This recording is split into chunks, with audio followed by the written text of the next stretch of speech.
Now, the Israeli army has confirmed that Hamas's top military commander, Mohammed Deif, was killed in an Israeli air raid in southern Gaza on the 13th of last month.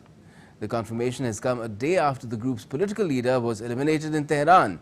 Take a look at this report.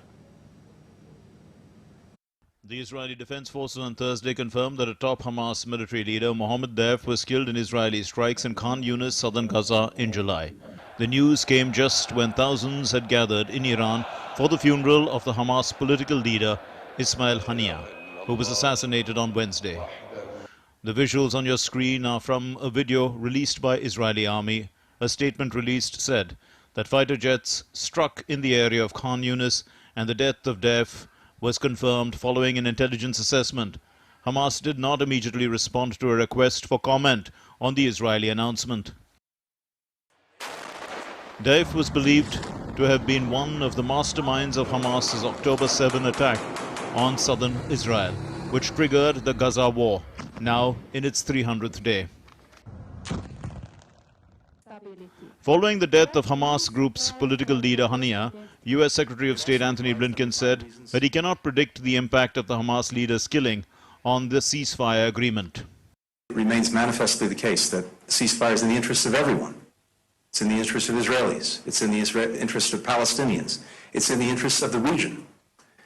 So as long as everyone is focused on what their core interests actually are, I believe that not only will we keep working to reach a deal, we will reach a deal because it is simply imperative that we do so.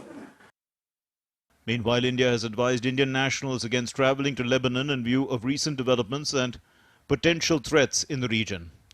The Indian embassy in Lebanon wrote on X that all Indian nationals are strongly advised to leave Lebanon. Those who remain for any reason are advised to exercise extreme caution and remain in constant contact with the embassy. The Indian embassy in Beirut can be reached through email ID or the emergency number is +961 768 60128. At a time when the blame game continues, people are still hopeful that they will get united with their families soon. Marking the 300th day of their loved ones in captivity, the families of hostages held by Hamas since October 7 blocked the main highway in Tel Aviv in hope that the talks would resume to agree on a deal that would release their family members. To keep memories alive, some parents of victims of the Hamas attack are offering guided tours at the Nova Musical Festival site to provide first-hand accounts and commemorate their children's lives.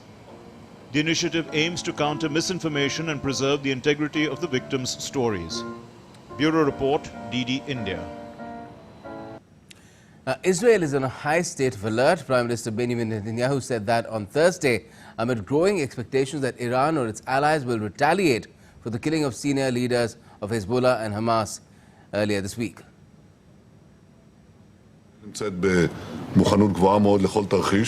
Israel is highly prepared for any scenario, both defensively and offensively.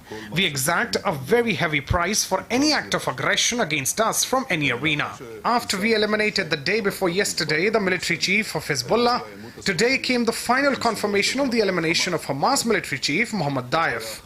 Deif was responsible for the terrible massacre of October 7 and also for many murderous attacks against the citizens of Israel.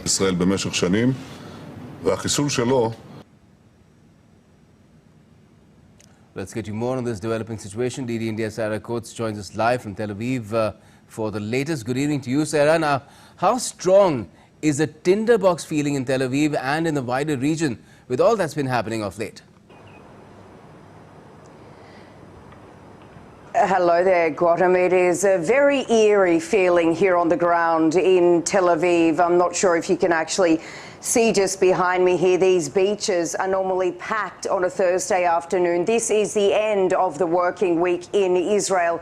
It's also the summer holidays for children. So normally these beaches behind me would be absolutely pumping, but there is nobody around. There's barely any cars on the streets, anyone walking on the streets. People are fearful over what could potentially come next. Now, you did mention the Israeli Prime Minister Benjamin Netanyahu. He's been holding a situational assessment over these last few hours. He's met with the head of the Home Front Command here in Israel, also the National Emergency Authority. Some very strong words coming from Netanyahu. He said on X that Israel is at a very high level of readiness, both defensively and offensively. He says we will exact a very high price for any act of aggression from any arena. So this, of course, is very, very worrying given the threats we've been hearing, not just from Iran, but also from Hezbollah.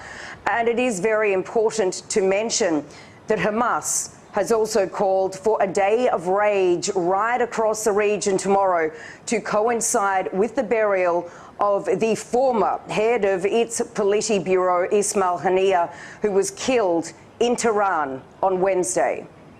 Now, the U.S. Foreign Secretary, Sarah, has refused to speculate about the fate of the ceasefire deal and the hostages. But what kind of efforts are being made to de-escalate the situation, and who all are pitching in?